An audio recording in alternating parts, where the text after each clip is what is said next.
Hey all, SMK Gaming here. Playing with crossplay on Battlefield 2042 is now necessary to get full lobbies. Many on console are finding this a frustrating experience due to having to compete against PC players. But not only that, it's the number of PC players in every lobby that is the real head scratcher.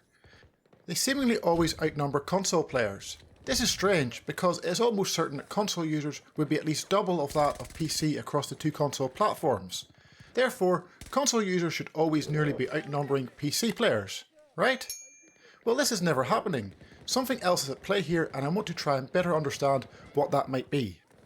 I suspect that lobbies are first filled with all available PC players and then console players are added to make up the numbers. How I will prove or disprove this without the matchmaking details is going to be very tricky and will require a statistical analysis, then interpretation of the data collected. I will try to make everything as easy to understand as possible. My methods involve joining 20 different conquest lobbies. 10 were during off-peak times and 10 were during peak hours. Using the squad screen, I logged a number of Xbox Series X, S players as well as PlayStation 5 and PC users in that lobby on each team and set out the data in the following way. You can see from this first lobby that across the two teams there were 12 Xbox Series X, S players, 9 PlayStation 5 and 42 PC players. This made up 19, 14 and 67% of the lobby. For the comparison, both console platforms would be combined and compared to PC. Therefore, 33% of the lobby were console and 67% were PC. The game presented here was the biggest difference in platforms during the off-peak testing. The closest during the off-peak testing times came in Game 9, and that is shown on screen now. There was a 45-55% split in favour of PC. There wasn't a single lobby where console users outnumbered PC. Following the first 10 games, I averaged out the percentage split between lobbies, and across these games, console users averaged 39% of the lobby, while PC was 61%. Console and PC had a standard deviation of 3.9 and 4. What is standard deviation? Well, it is a measure of the amount of variation and spread within a set of data. The lower the number, the more similar the data sets were. For example, take the PC percentage of 61% and a standard deviation of 4. This means that the 10 values that made up the 61% average are likely to deviate by 4 either side of this 61%, so the numbers likely range between 57 and 65%. Why bother doing this? Well, I need to work out the standard deviation for another type of analysis, that being Cohen's d effect size. This will allow me to look at both groups to see how substantially different or not different they are. Basically, is there a significant difference between the console and PC platforms in each lobby? And the answer to that is a resounding yes, with a huge 5.60 effect size. An effect size of 0.8 or bigger is considered to be a large effect size. From this analysis so far, can I say what I suspected about lobbies being filled with PC players first and console users being used to make up the numbers as being true? No, not just yet. Let's hit the peak time numbers first. At peak times you expect more PC and console players to be online. But if my theory about PC players being added to lobbies first is true, you would expect PC numbers in lobbies to increase, wouldn't you?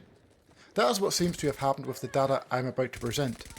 In games 1, 3 and 4 there was a 30-70, 26-74 and a 25-75 split in favour of PC players. In off-peak times there wasn't a single game that had PC players accounting for 70% or more of the lobby.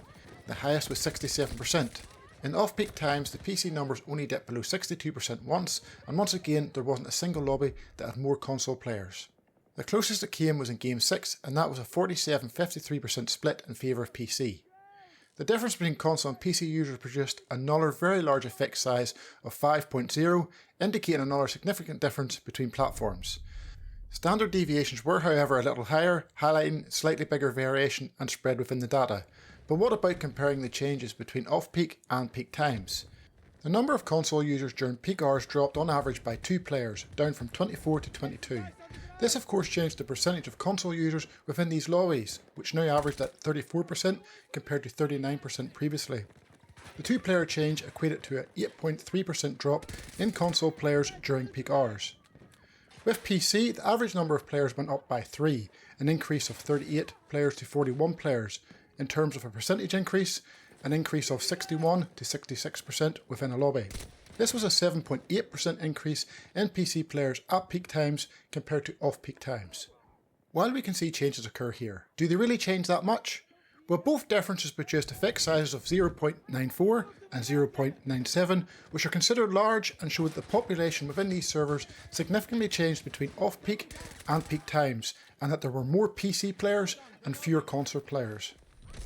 Only one thing to be aware of here was that the average peak time lobbies had one more player compared to off-peak lobbies, so it was 63 versus 62 players. These results further suggest that these lobbies are first filled with any available PC players, and then console players are then used to make up the 64 player count. I cannot really see how it can be viewed any other way. Can you? But why is this happening? Why are they matchmaking so many PC players into crossplay lobbies? As many of you are aware, the PlayStation 5 and Xbox Series X consoles were hard to come by. In fact, the PlayStation 5 still is. Many players will still be on last generation consoles playing this game. These players will not be in this poll tested here. What's more, the PlayStation 5 and Xbox Series X and S can play the last generation versions of this game, and some will be doing that to either play with friends on the previous generation and or to avoid playing against PC players. So ignoring that, is the PlayStation 5 and Xbox Series XS pool of players playing the optimised version of Battlefield 2042 that small that PC players actually outnumber them? We are looking at this as if the PC community are the ones being propped up because the console community has always been bigger. However, due to the lack of popularity of the game, difficulty in getting new consoles, and the option to play the previous generation version, what if it's the console community on these consoles that are actually being propped up, and that is why matchmaking is done in this way? It's just a thought and me speculating on the possible reasons for this type of matchmaking.